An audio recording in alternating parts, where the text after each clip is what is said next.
جفری دامر بیش از 13 سال توی مراکز خرید، کافه ها و ایستگاه‌های اتوبوس هم جنسگراها رو تعقیب می‌کرد. با وعده‌های مختلف فریب میداد و به خونه می‌کشوند. قبل از تکه تکه کردن اجساد باهاشون رابطه برقرار می‌کرد و اغلب جمجمه یا اندام تناسلیشون رو یادگاری نگه می‌داشت. مدام از قربانی‌ها توی مراحل مختلف قتل عکس می‌گرفت تا بتونه همشون رو دوباره به یاد بیاره و تجربه‌شو زنده کنه.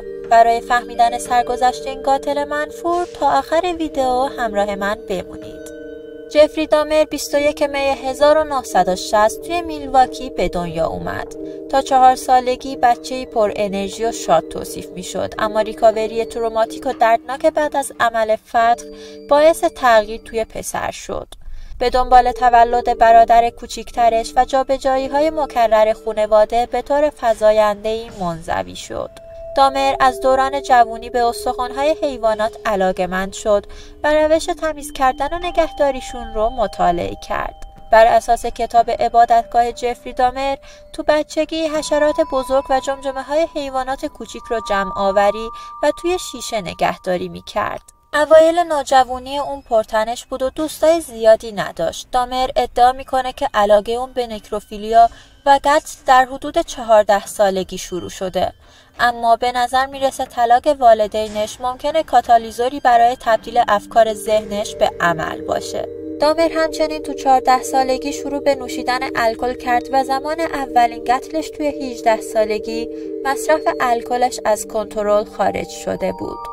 اون بعد از چند ترم دانشگاه ایالتی اوهایو رو رها کرد و پدرش که دوباره ازدواج کرده بود اصرار داشت دامر به ارتش ملحق بشه. دامر اواخر دسامبر 1978 نام‌نویسی کرد و مدت کوتاهی بعد از اون به آلمان اعزام شد.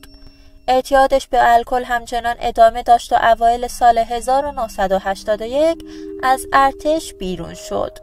اگرچه مقامات آلمانی بعداً در مورد ارتباط احتمالی بین دامر و قتل‌هایی که اون زمان توی این منطقه اتفاق افتاده بود تحقیق کردن، به نظر نمیاد که حین خدمت توی نیروهای مسلح قربانی گرفته باشه. دامر به خونش توی اوهایو برگشت و دستگیری به دلیل رفتار نابهنجار توی اواخر همون سال باعث شد پدرش اون رو به ویسکانسین بفرسته تا با مادر بزرگش کاترین زندگی کنه. اون یه بار دیگه سال 1365 وقتی که دو پسر اونو به خود ارضای مقابل چشمشون متهم کردن دستگیر شد و 1 سال حبس مشروط دریافت کرد. دامر بین سالهای 1978 تا 1991 17 مرد رو به قتل رسوند. اون مراقب بود که قربانی‌ها رو از حاشیه نشین‌های جامعه که اغلب مجرمای دوره‌گرد بودن انتخاب کنه که ناپدید شدنشون کمتر به چشم بیاد و احتمال دستگیری رو کاهش بده. قربانی‌ها رو با وعده پول یا رابطه جنسی به خونه می‌کشوند و بعد از قتل با بدنشون رابطه برقرار می‌کرد و اعضای بدن و عکس‌ها رو به عنوان یادگاری نگه می‌داشت. اسمای مستعار آدمخوار میلواکی و هیولای میلواکی به خوبی جنایات فجیح اون رو تداعی میکنن. اگه تا اینجا همراه من بودید ممنون میشم که ویدیو رو لایک بکنید. اولین قتل دامر درست بعد از فارغ التحصیلی از دبیرستان ریور در ژوئن 1978 اتفاق افتاد. یه پسر 18 ساله به اسم استیون هیکس رو برداشت و به خونه والدینش برد. دامر سعی کرد هیکس رو مست کنه و وقتی پسر سعی کرد از اونجا بره، دامر با ضربه زدن به سر و خفه کردنش اونو کشت. جسد رو تیکه تیکه کرد، اعضای بدن رو توی کیسه های پلاستیکی بسته بندی کرد و پشت خونه والدینش دفن کرد. بعدا بقایاش رو نبش قبر کرد، استخوان‌ها رو با پتک خرد کرد و اونها رو توی دره‌ای پر از درخت پخش کرد. سپتامبر 1987 بود که دامر دومین قربانی خودش رو گرفت. اونها وارد اتاق هتل شدن، مشروب خوردن و دامر از خواب بیدار شد و تومی رو مرده دید بدون اینکه خاطره از شب گذشته داشته باشه. بعداً به پلیس گفت که قصد داشت تومی رو با مواد مخدر بکشه، اما نتونست این کار رو بکنه و باور نمی‌کرد که این اتفاق افتاده باشه. یه چمدون بزرگ خرید تا جسد تومی رو به زیرزمین مادر بزرگش منتقل بکنه. اون سر تومی رو که توی پتو پیچیده شده بود هفته ها بعد از قتل نگه داشت. دامر بعداً گفت که بعد از قتل تومی وسواسش برای قتل به شدت بالا رفته و بعد از اون حتی سعی نکرد متوقفش کنه. قبل از اینکه مادر بزرگش سال 1988 اون رو مجبور به نقل مکان کنه، 2 قربانی دیگر رو توی خونش کشت. مادر بزرگش از جنایاتش خبر نداشت، اما از مشروب خوردن و تمایلش به آوردن پسرهای جوان به خونه و بوی بعدی که گهگاه از زیرزمینش میومد خسته شده بود. سپتامبر 1989 حدود 1 سال بعد از نقل مکان به آپارتمان جدیدش، دامر یه پسر 13 ساله رو به خونش کشوند و ادعا کرد که میخواد ازش عکس‌های نود بگیره که منجر به اتهامات جنسی و تجاوز درجه 2 برای دامر شد. دامر به گناه خودش اعتراف کرد و ادعا کرد که پسر بزرگتر به نظر می رسید. دامر در حالی که در انتظار صدور حکم برای پرونده تجاوز جنسی خودش بود، دوباره از زیرزمین مادرش استفاده وحشتناکی کرد. مارس 1989 آنتونی سیرز یه مدل مشتاق رو فریب داد. اون رو به قتل رسوند و رابطه برقرار کرد و عکس گرفت و بعد جسدش رو تکه تکه کرد و از بین برد. دامر سیرز رو جذاب دیده بود و بعداً گفت که نمیخواد اون رو از دست بده. بنابراین سیرز اولین قربانی شد که دامر اعضای بدنش رو برای مدت طولانی حفظ کرد و سر و اندام تناسلیش رو مومیایی کرد. دامر توی محاکمش به دلیل کودک آزاری در می 1989 در دفاع از خودش در مورد اینکه چطور اشتباه کرده و دستگیریش نکته عطفی توی زندگیش بوده ابراز پشیمونی کرد. وکیل مدافع استدلال کرد که اون نیاز به درمان داره نه حبس و قاضی موافقت کرد و 1 سال حبس به صورت آزادی روزانه به طوری که روز رو توی محل کارش کار کنه و شب به زندان برگرده و همچنین 5 سال حبس آزمایشی صادر کرد. سالها بعد پدرش توی مصاحبه‌ای با CNN اظهار داشت که نامه‌ای به دادگاهی که حکم رو صادر کرده نوشت و قبل از آزادی مشروط پسرش درخواست کمک روانی کرد. با این حال دامر بعد از گذراندن 10 ماه از دوران محکومیت آزاد شد. بعد از آزادی برای مدت کوتاهی با مادر بزرگش زندگی کرد. در طی 2 سال بعدی دامر 12 نفر دیگر رو به قتل رسوند و مجموع قربانی‌هاش رو به 17 رسوند. اولین قربانیش توی این مدت یه رسبی به اسم ریموند اسمیت بود که دامر اون رو برای رابطه جنسی به آپارتمانش کشوند.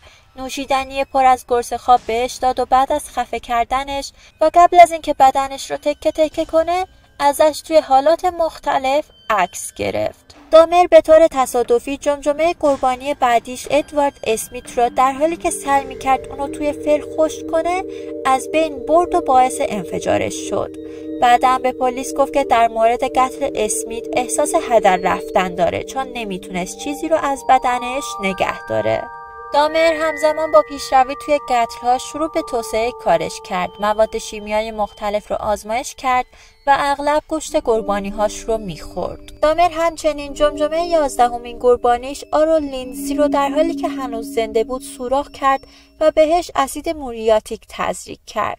دامر امیدوار بود که لیندزی رو توی حالت خلسه دائمی قرار بده، اما لیندزی در حین عمل بیدار شد، پس اون رو خفه کرد و کشت. 27 می 1991 ساندرا اسمیت همسایه دامر با پلیس تماس گرفت و گزارش داد که یه پسر آسیایی برهنه توی خیابون میدوه. وقتی پلیس به اونجا رسید پسر سر عقل به نظر نمی اومد و اونها حرف دامر رو که پسر معشوقه 19 سالشه پذیرفتن. در واقع پسر 14 ساله و برادر کوچکتر پسری بود که 3 سال پیش دامر مورد آزار و اذیت قرار داده بود، اما دامر از این مورد خبر نداشت. پلیس دامر و پسر رو به خونه اسکورت کرد. اونها نمیخواستن درگیر آشفتگی همجنسگرایانه بشن. قبل از رفتن فقط نگاهی گذرا به اطراف انداختن که به گفته دامر یه افسر سرش رو به سمت اتاق خواب کرد، اما واقعا خوب نگاه نکرد. پلیسا بعد از اینکه به دامر گفتن مراقب پسر باشه خونه رو ترک کردن.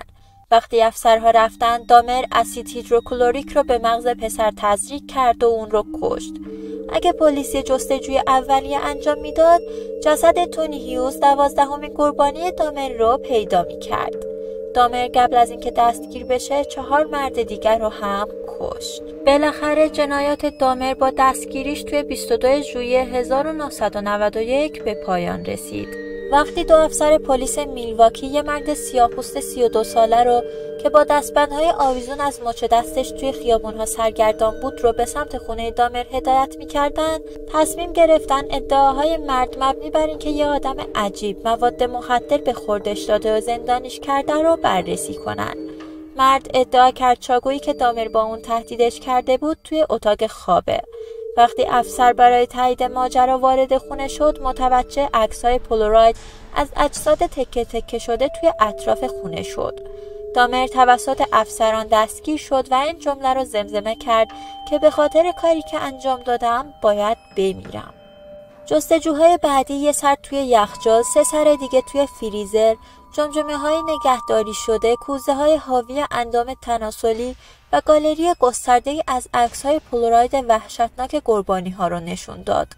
دامر بعداً گفت که قصد داشت از جمجمه قربانی‌هاش یه محراب خصوصی بسازه که با عود و چراغ تزیین شده بود. اون امیدوار بود که محراب مکانی باشه که بدون خودش رو توی خونه احساس بکنه.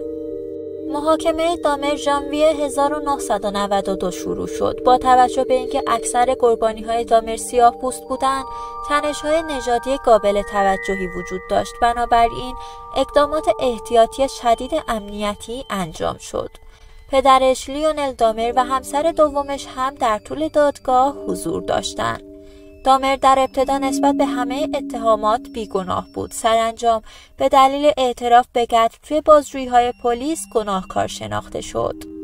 هیئت منصفه تصمیم گرفت ادعای دادستان مبنی بر اینکه دامر کاملا از شیطانی بودن اعمالش آگاه بوده و به هر حال اونها را انجام داده باور کنه.